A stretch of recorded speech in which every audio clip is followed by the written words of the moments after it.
Elle a cofondé en 2016 le collectif féministe contre le cyberharcèlement et elle en est aujourd'hui la directrice. Elle vient de publier avec Ketia Mutombo Politiser les cyberviolences, une lecture intersectionnelle des inégalités de genre sur Internet. Merci beaucoup d'être là, Laure Salmona.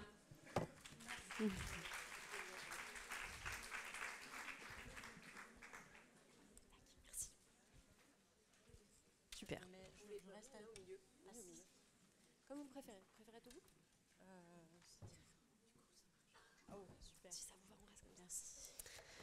Donc inutile de rappeler que Politiser les cyberviolences, une excellente lecture, se trouve à la vie devant soi, qui est juste en sortant à droite. Ça c'est fait. Laure Salmona, on avait convenu ensemble que pour commencer, avant d'entrer un peu dans le détail de ce que les cyberviolences font dans les violences au sein du couple, vous nous dressiez une sorte de petit panorama de ce que sont les cyberviolences au sens large, de comment les violences s'exercent au travers de la technologie. Oui. En fait, finalement, les cyberviolences, ça n'est pas si nouveau que ça, mais c'est assez nouveau. En tout cas, c'est assez nouveau de les considérer dans leur caractère systémique de violence à l'encontre des femmes. C'est notamment d'ailleurs grâce au travail de Féminisme contre le cyberharcèlement que j'ai cofondé. Et c'est pour ça que j'aimerais revenir un peu sur les spécificités de ces violences et puis vous donner quelques chiffres aussi pour prendre la mesure du caractère systémique justement de ces violences. Vous voulez, oui, vous pouvez vous mettre là si vous voulez, parce qu'effectivement, c'est pas très confortable pour vous si vous voyez pas l'écran. Hop. Voilà. Les cyberviolences, elles ont plusieurs spécificités. La première, c'est que comme elles s'exercent dans l'espace numérique, elles n'ont aucune limite, ni dans l'espace, ni dans le temps. Quand on était victime de harcèlement scolaire ou de la part aussi d'un ex-partenaire, il y avait des moments où on pouvait juste décrocher son téléphone ou ne plus être chez ses parents en vacances. Et si on ne subissait pas de violence ailleurs, il y avait des moments où on pouvait avoir un répit. Aujourd'hui, avec la technologie, ça n'est plus possible. Ces violences, elles peuvent s'exercer à tout moment et partout. Il y a aussi la viralité des multiplicatrices, c'est-à-dire qu'un contenu qui va être posté sur Internet, finalement, on va en perdre le contrôle. C'est-à-dire que même l'auteur des violences en perd le contrôle. Et ce contenu, il peut être effacé ensuite, mais il pourra y avoir des captures d'écran, il pourra être repartagé et il pourra ressurgir même des années plus tard. Et enfin, ce sont des violences qui sont bien réelles, parce qu'on a encore trop tendance aujourd'hui à dire que les cyberviolences sont des violences virtuelles. Non, elles ont des conséquences bien réelles. Et puis, de toute façon, aujourd'hui, nos activités en ligne et nos activités hors ligne s'entremêlent. On ne peut plus vraiment différencier les deux. Et l'espace Internet est devenu un espace public qui nous sert pour étudier, pour travailler, dont on a besoin. On ne peut pas juste fermer son ordinateur ou éteindre son smartphone pour arrêter les violences. Alors, ces cyberviolences, donc, elles s'exercent par le biais des outils numériques et elles peuvent prendre toutes sortes de formes. On parle du coup de la prédation, de ce qu'on appelle le stalking, la surveillance et la traque furtive, le harcèlement, bien sûr, le cyberharcèlement, les raids de cyberharcèlement qui sont punis aussi par la loi depuis 2018. Le harcèlement sexuel, l'envoi non sollicité de contenu à caractère sexuel, les fameuses dick pics, la diffusion non consentie de contenu à caractère intime qu'on a longtemps appelé revenge porn, mais ce sont les mots des agresseurs et du coup on préfère ne pas les utiliser, en tout cas Féministes contre le cyberharcèlement. Et puis bien sûr les menaces, les appels au viol, les incitations au suicide, tout ce qui est usurpation d'identité, se faire créer des faux comptes pour nuire à une personne, les injures publiques et privées, la diffamation, le doxing, le fait de diffuser des informations sensibles sur une personne, par exemple des informations sur son orientation sexuelle ou des informations comme son adresse ou ses coordonnées bancaires, que sais-je encore. Les cyberattaques de sites, notamment ce sont des choses auxquelles par exemple les sites d'associations féministes peuvent avoir affaire. La diffusion de contenus violents et haineux et ce qu'on appelle aussi la sextorsion, c'est-à-dire le chantage à la webcam ou le chantage aux photos. Il y a beaucoup de jeunes filles, d'adolescentes qui sont victimes de sextorsion finalement, où on va leur dire... il y a eu un podcast comme ça sur Merci. Sur des jeunes filles. Sur des jeunes filles qui avaient vendu des photos de leurs pieds et des personnes avaient essayé de les enrôler dans un système prostitutionnel en leur disant on va envoyer les photos de tes pieds à tes parents si tu ne fais pas d'autres photos pour nous. Voilà. Alors ces violences en ligne, le plus souvent ce sont quand même des insultes et des menaces. Ça c'est une enquête qu'on a faite auprès de victimes de cyberviolence. Pour une victime sur deux, il y avait des diffusions de contenu intime ou dégradant.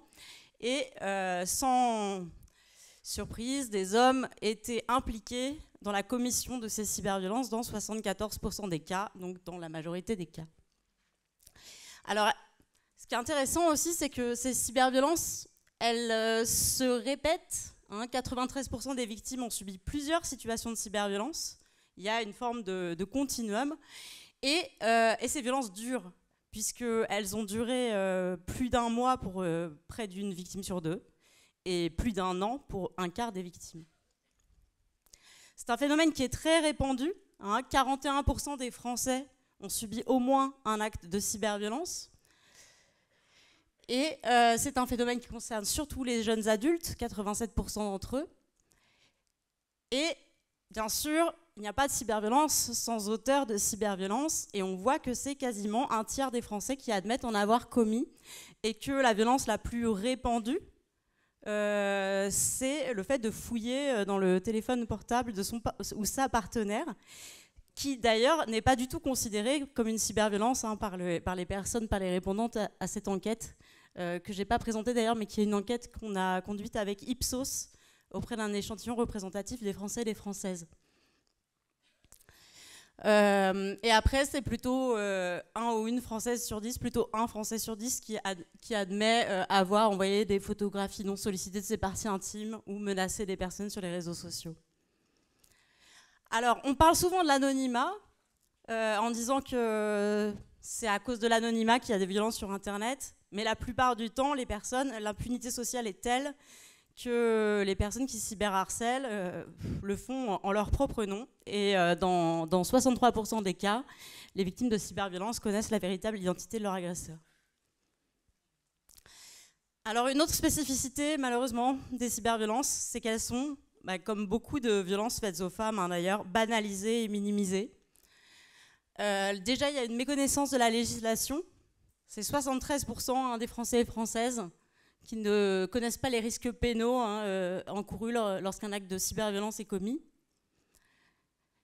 Et cette tendance à minimiser les cyberviolences, c'est aussi le fait des personnes qui vont être le plus touchées par ces violences. C'est-à-dire que quand on est socialisé pendant des années, voire des décennies, à ne pas pouvoir se rendre dans un espace public, parce que là c'est Internet est un espace public, sans subir des violences, on va finir par normaliser ça. On l'a déjà vécu avec le harcèlement de rue, il a fallu attendre des années et des années. Ça fait quoi? Ça fait 10 ans vraiment que les féministes se sont saisies du sujet du harcèlement de rue, donc pas très longtemps. Et bien c'est pareil, sur Internet, il y a vraiment des années sans modération sur les réseaux sociaux, ont fait qu'on s'est habitué à des interactions violentes, notamment les personnes les plus discriminées et les plus vulnérables, qui subissent le plus de violences, puisqu'il y a aussi cette dimension dans les cyberviolences, c'est que ce sont des violences systémiques à l'encontre des femmes et des groupes minorés. Alors elle touche en particulier les jeunes femmes et les filles. Alors notre enquête sur un échantillon représentatif des Français, c'est 65% des femmes de moins de 35 ans qui ont subi au moins une cyberviolence. Et elles sont près de la moitié à y avoir été confrontées plusieurs fois. Alors dans notre enquête de victimation, là on peut penser qu'il s'agissait de faits plus lourds, puisque c'est des personnes qui se considéraient victimes qui ont répondu. Là il y avait 84% de femmes. Voilà, et puis on voit aussi que les personnes appartenant à des groupes minorés étaient plutôt bien représentées. Dans notre enquête sur un échantillon représentatif de Français et Françaises, on avait posé la question aussi des discriminations, et c'était 71% des personnes racisées qui avaient subi au moins une violence en ligne, contre 41% de la population générale, et 85% des personnes LGBTQI+. Alors, une jeune femme sur 5 déclare avoir été confrontée à au moins un cyberharcèlement d'ordre sexuel depuis l'âge de 15 ans. Ça, ce sont les chiffres de l'ONU, je crois. C'était leur enquête où il y avait 73% de femmes avaient été victimes de cyberharcèlement. Ouais.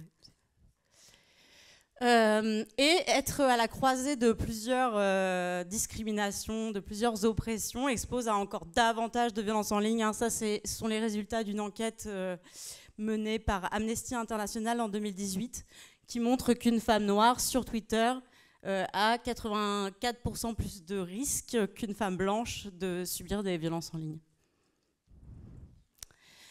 Alors, pour venir au sujet qui nous amène, je vais quand même donner quelques chiffres, juste pour introduire. Donc, elles sont très répandues, hein, ces violences, puisque 9 femmes victimes de violences conjugales sur 10 ont aussi subi des cyberviolences. Et ces cyberviolences, en fait, elles s'incarnent par de la cybersurveillance. Hein, et c'est beaucoup de femmes qui pensent que leur partenaire ou leur ex-partenaire a accès à des informations contenues dans leur téléphone sans savoir comment il les a obtenues. Et il y a aussi la surveillance à distance, puisque 21% ont été surveillés à distance sans leur accord par un logiciel espion par leur partenaire. Et en revanche, il n'y a pas besoin, on parle beaucoup de ces logiciels espions, mais il n'y a pas besoin de logiciels espions. Souvent, c'est juste une forme de coercition justement qui permet d'avoir les codes, les identifiants. Si tu m'aimes, on doit tout partager, tu dois me donner tes codes. Souvent, ça commence comme ça, notamment dans les couples de jeunes. Et ça, c'est 62% hein, des femmes qui déclarent que leur partenaire a exigé de connaître leurs codes. Et tu as envie de poser tes questions? Mais on peut. Mais je voulais quand même, je voulais parler quand même de la question des recours, parce qu'il y a un gros problème aussi au niveau des cyberviolences, et ça va nous intéresser par la suite sur la question des cyberviolences conjugales.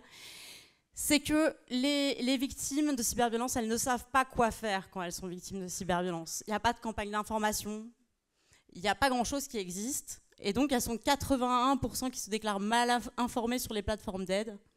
69% n'ont pas su comment réagir face aux cyberviolences. Et les signalements restent lettres mortes. Hein. En général, on a beau signaler sur les réseaux sociaux, même des contenus qui relèvent de l'appel au viol hein, ou d'un cyberharcèlement manifeste, il ne se passe rien. Et il y a une loi du silence et une impunité des auteurs, puisque les femmes ont peur de signaler les cyberviolences subies parce qu'il peut y avoir des répercussions sociales et souvent malheureusement il y en a. Et enfin il y a aussi la culpabilisation des victimes qu'on retrouve pareil que sur les autres violences faites aux femmes, puisqu'elles sont un tiers à avoir été culpabilisées par des professionnels ou des proches. Et quand il s'agit de diffusion non consentie de contenu intime, donc à caractère sexuel, là il y a aussi un peu la culture du viol qui joue, et là ça monte à 69%. Voilà, et une difficulté à porter plainte, hein, puisque seule une victime sur 5 s'est rendue à la police ou à la gendarmerie, et moins de la moitié de ces plaintes ont donné lieu à des poursuites judiciaires.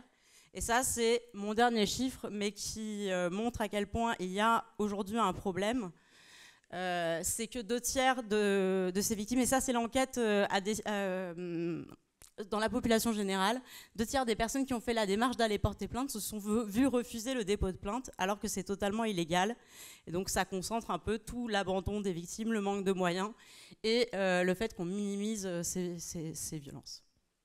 Merci beaucoup Laure Salmona pour ce panorama assez exhaustif de ce que peuvent être les cyberviolences, les violences numériques, y compris au sein des couples. Donc vous l'avez rappelé, effectivement, on a tous et toutes un smartphone, on a tous et toutes accès à Internet, vraisemblablement en consultation quotidienne et je crois, je ne sais plus quel est le dernier chiffre, mais je crois qu'on passe 48 heures sur un smartphone ou sur Internet par semaine. Donc c'est absolument énorme. Donc vous l'avez bien expliqué. Finalement, le numérique, c'est un espace supplémentaire dont disposent les agresseurs pour être violents vis-à-vis, en l'occurrence, puisque c'est ce qui nous occupe aujourd'hui, être violent, j'ai perdu mon fil, bref, vous m'avez compris, être des agresseurs, quoi, vis-à-vis de leur conjointe ou ex-conjointe.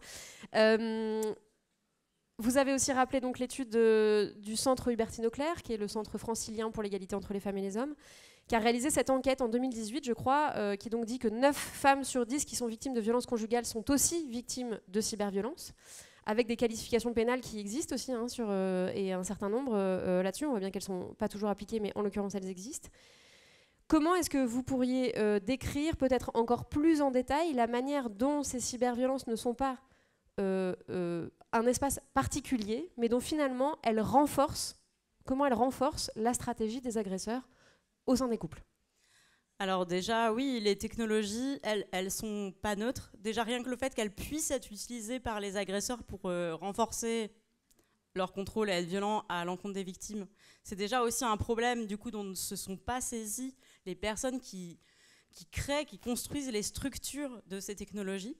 Ça veut dire qu'il faudrait plus de signalements, etc. C'est ça dont... Je vais donner des exemples, mais oui, par exemple, Twitter, la plateforme Twitter, il a fallu attendre 7 ans après sa création, en 2013, pour qu'il y ait un bouton de signalement qui soit créé. Donc pendant 7 ans, on ne pouvait pas signaler un contenu violent. Ça n'avait pas été pensé par le créateur de Twitter, qui avait donc conçu cet espace avec son ethos d'hommes blancs, privilégiés, qui n'avaient pas de problème. C'est un peu comme l'espace public, hein, conçu par les hommes pour les hommes. Et on l'a vu là très récemment avec, vous avez dû entendre parler de ces AirTags. Donc c'est un petit objet, un petit traceur GPS Apple qui permet de retrouver les objets, hein, comme ces clés en les suivant à la trace avec une application. Sauf que ces objets ont été détournés de leur fonction par des agresseurs pour pouvoir surveiller les déplacements de femmes à leur insu. Et ça, en fait, on le voit tout le temps. Ces technologies, elles sont aussi détournées parce qu'elles peuvent l'être et parce que cette utilisation-là n'a pas été pensée ou réfléchie en amont par les concepteurs. Cela dit, les outils numériques vont offrir toute une variété de façons de pouvoir surveiller, de pouvoir contrôler, de pouvoir maintenir une emprise à distance, de pouvoir donner l'impression d'être omniscient, d'être toujours là, de tout savoir sur la personne victime, voire même de la rendre folle, puisqu'il y a des cas d'agresseurs qui utilisent les objets connectés, comme Alexa, Google Home, tous ces objets domotiques, voilà, pour créer du désordre et peut-être faire croire à la personne victime soit qu'elle oublie des choses, qu'elle est folle, soit que la maison est hantée. Et donc, il y a vraiment cette stratégie, finalement, de faire perdre la tête à la victime par les objets domotiques. Et puis, il y a aussi une façon d'asseoir un contrôle économique, hein, des violences administratives, par exemple en ayant le contrôle de tous les comptes, hein, bancaires, de la CAF, ou même après la séparation, en changeant les mots de passe avant que ça soit fait par la femme, pour pouvoir garder le contrôle, pour pouvoir effacer les mails et provoquer des pertes de chance pour les personnes victimes. Mais voilà, en fait, on retrouve toute une façon de déployer une toile dans laquelle la victime va être prise pour pouvoir justement asseoir ce contrôle, cette surveillance, cette emprise sur la victime. Et comme vous le disiez, avec un rapport au temps du numérique qui fait que c'est partout, tout le temps, et très longtemps, puisque vous parliez aussi des diffusions de contenus à caractère, par exemple, sexuel, qui, en fait, sont pas supprimés du web, et donc, y compris si les agresseurs ont été condamnés, eh bien, en fait, ces contenus-là restent sur la toile et sont toujours visibles, alors même que la victime avait jamais donné son accord pour ça. Et là-dessus, si je peux juste rajouter une chose, en fait, on voyait aussi dans nos enquêtes que dans 72% des cas, les cyberviolences, elles se poursuivent dans le monde tangible, donc ce continuum de violence.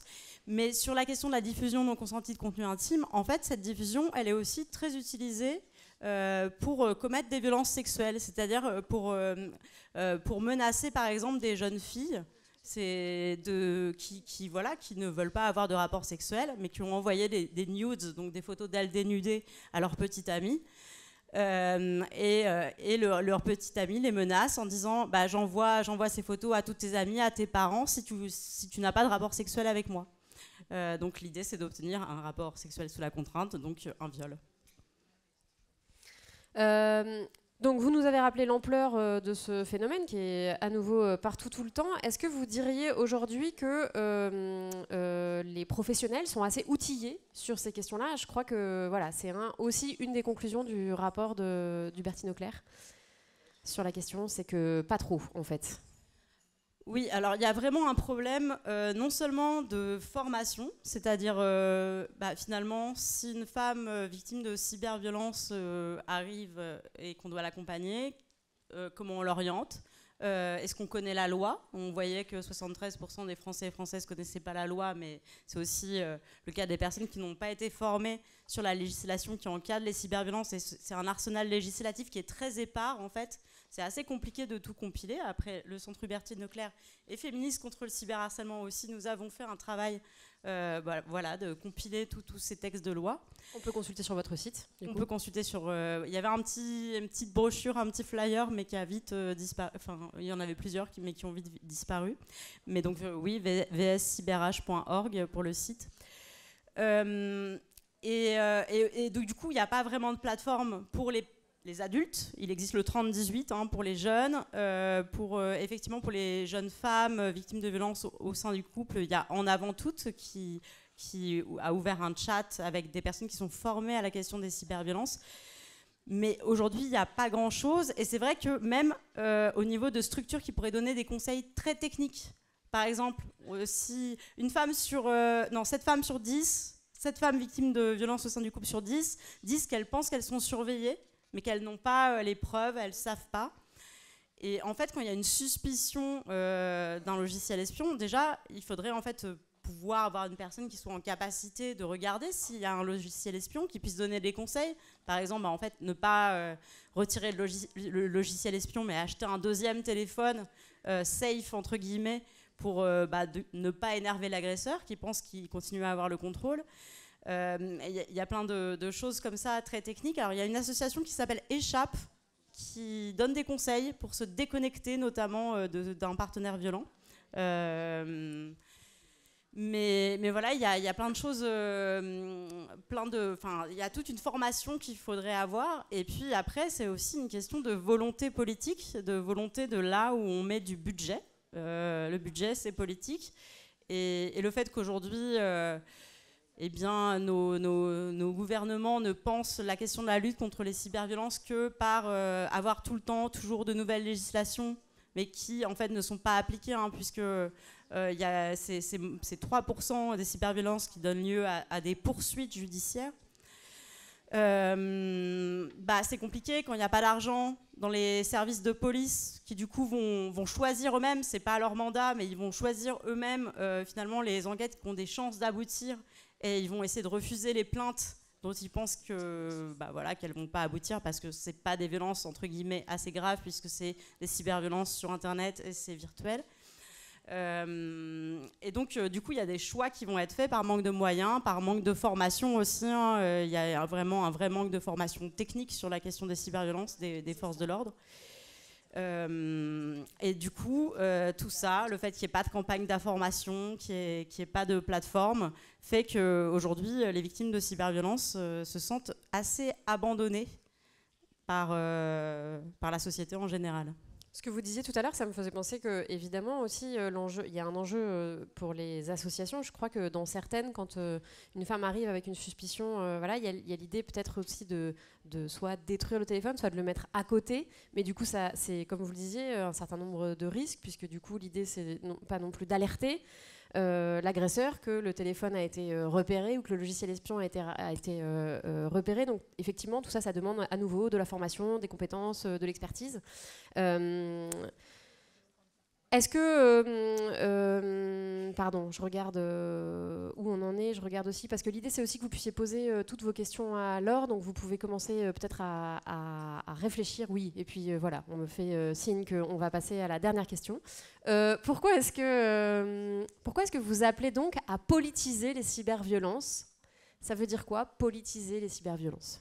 C'est un peu ce que j'ai dit au départ, c'est essayer de démontrer que ces violences, elles sont systémiques, qu'elles vont être véritablement utilisées comme des armes à l'encontre des femmes, à l'encontre des groupes minorés, pour imposer finalement soit des normes, soit des idées, c'est-à-dire perpétuer les normes patriarcales, hein, dans le cas des cyberharcèlements de meutes, par exemple de journalistes ou de militantes féministes. Ouais, ou la Ligue du LOL, par exemple. Et ça, c'était même pour organiser le fait de ne pas laisser certains espaces aux femmes aussi. Mais pareillement, hein, dans le cadre des cyberviolences conjugales, elles sont utilisées comme des armes à l'encontre des femmes pour perpétuer, pour imposer une loi de l'agresseur, en fait. Et que toujours les personnes qui sont victimes soient bien conscientes des risques qu'elles prennent à se rebeller contre un ordre établi ou contre un agresseur dans le cas des cyberviolences conjugales.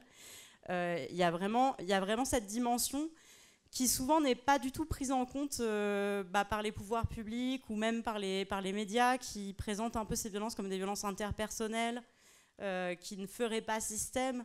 Mais quand on voit les chiffres, quand on voit la manière dont ces cyberviolences se déploient, quand on voit les pertes de chance qu'elles provoquent chez les femmes qui ne peuvent souvent mais plus travailler, hein. Je pense par exemple aux streameuses, aux influenceuses, aux journalistes, ou même aux femmes politiques, c'est devenu très difficile. Et l'idée, c'est vraiment de leur dénier une légitimité à évoluer dans un espace public où elles peuvent se publiciser facilement sans passer par les médias traditionnels, Internet, donc un espace où elles ont pu s'organiser, où elles ont pu militer et pu se rendre compte que finalement elles avaient des expériences communes, hein, un peu comme avec le hashtag MeToo.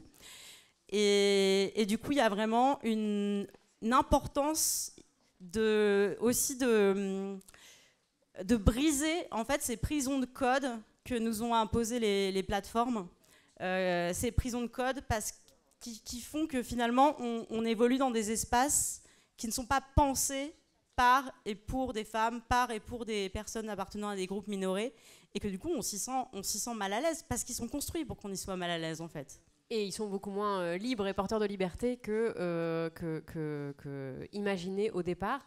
On va prendre des questions. Juste avant ça, j'avais un petit enjeu personnel dont on avait discuté avec Laure, c'est qu'il fallait que je case pharmacone. Non, c'est moi juste qui avais décidé de faire ça. C'est un très joli mot qui veut dire que Internet, c'est aussi, et peut-être avant que la première question se déclare, donc vraiment c'est le moment, mais je peux meubler avant qu'elle n'arrive, donc ne vous inquiétez pas. C'est vraiment l'idée que Internet, c'est ce que vous disiez, c'est aussi MeToo, c'est aussi les printemps arabes, c'est aussi tout un tas de mouvements très émancipateurs qui sont nés sur la toile. Donc c'est aussi ça c'est le meilleur et vraiment le pire de ce qu'on vit par ailleurs dans le monde. Est-ce que c'est bien résumé, le terme pharmacone? Dites-le mieux que moi. Oui, c'est très bien résumé. Bon. C'est un espace où on doit faire valoir nos droits et préserver nos libertés aussi, coûte que coûte. Et c'est parfois difficile parce que les technologies sont opaques, elles ne devraient pas être opaques. En fait, c'est important dans des espaces démocratiques de pouvoir savoir comment fonctionnent les technologies pour mieux pouvoir les réguler. C'est ça, avec une limite aussi à avoir des GAFAM dont les enjeux ne sont pas toujours de liberté et nos émancipations. Qui veut prendre la parole? Qui veut poser une question? Dire quelque chose? On va obligatoirement prendre une question, donc il faut juste que quelqu'un se décide. Voilà.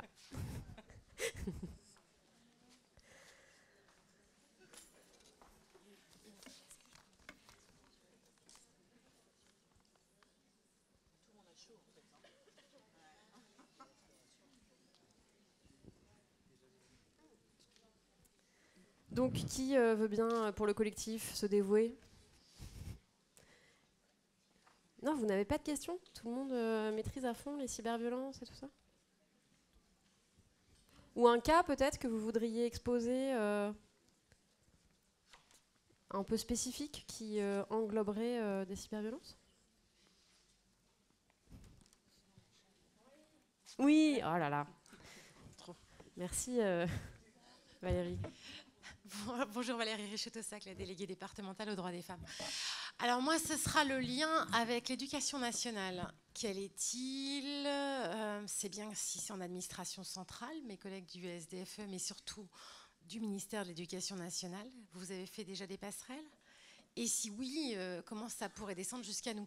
Parce qu'en fait, travailler avec l'éducation nationale, c'est toujours assez délicat et complexe, et qu'on a besoin de montrer patte blanche, on a besoin de réfléchir longuement avant d'amorcer des actions. Et que si c'est le ministère qui intègre profondément le cyberharcèlement comme étant une problématique féministe, enfin une réflexion féministe dans la lutte contre le cyberharcèlement, pour être exact, ce serait très intéressant, mais je ne sais pas si ça a été fait et si vous avez intégré un peu le ministère de l'Éducation nationale. Alors, la dimension féministe, clairement, ça n'a pas été fait. Je sais que normalement, il va y avoir, c'est prévu dans la loi sécuriser et réguler l'espace numérique, qu'il y ait des ateliers, enfin des choses qui soient faites auprès des élèves sur les questions de sécurité numérique. Après, nous, on n'est pas en lien avec le ministère de l'Éducation nationale. On fait des formations, mais ce sont des formations qui sont demandées par les établissements, mais qui ne sont pas... voilà, en tout cas, c'est à la discrétion des... Oui, comme n'importe quoi, finalement. Exactement. Okay. Mais aujourd'hui, non, rien n'est systématisé sur une dimension genrée des cyberviolences, pas du tout. Alors que... Merci. Et on peut peut-être citer Pharos, juste, qui est un système une équipe très réduite pour répondre à tout un tas de sollicitations sur les questions de cyberharcèlement, mais qui n'intègre pas spécifiquement, mais qui est parfois aussi sollicité sur les cyberviolences au sein du couple dont vous nous avez parlé. Alors Pharos, c'est un dispositif de signalement des contenus illicites sur Internet. Donc c'est pas forcément le cyberharcèlement, je pense qu'ils prennent même très peu en charge le cyberharcèlement. Ça va plutôt être des discours de haine racistes. Le sexisme, j'ai l'impression qu'ils ne le prennent pas trop en compte. Tout ce qui est aussi exploitation sexuelle de mineurs, notamment. Le terrorisme. Mais effectivement, ils sont pas énormément. Ils sont 50, je crois, et ils reçoivent énormément de signalements. Après, sur les questions de cyberharcèlement, il y a l'application 3018 pour les mineurs. Il y a Point de Contact, qui est une plateforme de signalement anonyme et qui a aussi créé un outil qu'on appelle de hachage, qui permet, si il y a eu une diffusion non consentie de contenu intime ou qu'on est menacé de diffusion non consentie de contenu intime, de charger la photo en question, qui crée un code, en fait c'est protégé, et par un dispositif qu'on appelle de hachage, et du coup les plateformes pourront modérer a priori, c'est-à-dire au moment où la personne essaye de mettre en ligne cette photo, les plateformes refuseront de la publier. Voilà. Et ça s'appelle Disrupt. Ouais. On va conclure. Ah bah non, j'ai une dernière question. Ouais, j'avais une dernière question. Je voulais vous demander juste ce que vous en pensiez, parce que justement sur les cyberharcèlements, la question de Pronote, qui met quand même aux élèves dès la 6e un genre de chat, soi-disant pour faire des devoirs collectifs, tout ça, voilà. Sauf que c'est ni plus ni moins qu'un messenger, voilà. Donc tous les parents, ou pas tous, mais en tout cas, plein de parents se battent pour que les gamins n'aient pas accès aux réseaux sociaux trop vite. Et en fait, dès la 6e, l'Éducation nationale, dont on parlait tout à l'heure, donc je ne sais pas s'ils sont trop sensibles à cette question, leur offre sur un plateau, en fait, Pronote, et où il se passe des trucs horribles, pour en parler. Voilà, moi je travaille dans la protection de l'enfance et j'ai aussi des enfants concernés, où il se passe des trucs horribles sur le chat de Pronote, et c'est absolument pas régulé. Alors, je ne sais pas comment vous, peut-être de votre place, vous avez déjà été concerné, ou si vous avez pu faire remonter ce sujet-là, mais moi c'est quelque chose, je suis effaré. Alors j'ai surtout entendu parler de ce problème, notamment à la fac, dans les groupes de travail WhatsApp et Messenger ou Telegram, etc. Où en fait finalement ce sont des groupes qui sont, ou des conversations qui sont créées sans aucune modération. Alors sans modération d'un adulte dans le cas de Pronote, mais sans modération d'une personne nommée modérateur ou modératrice, en fait, à qui on donne des responsabilités dans le cas des groupes de chat étudiants.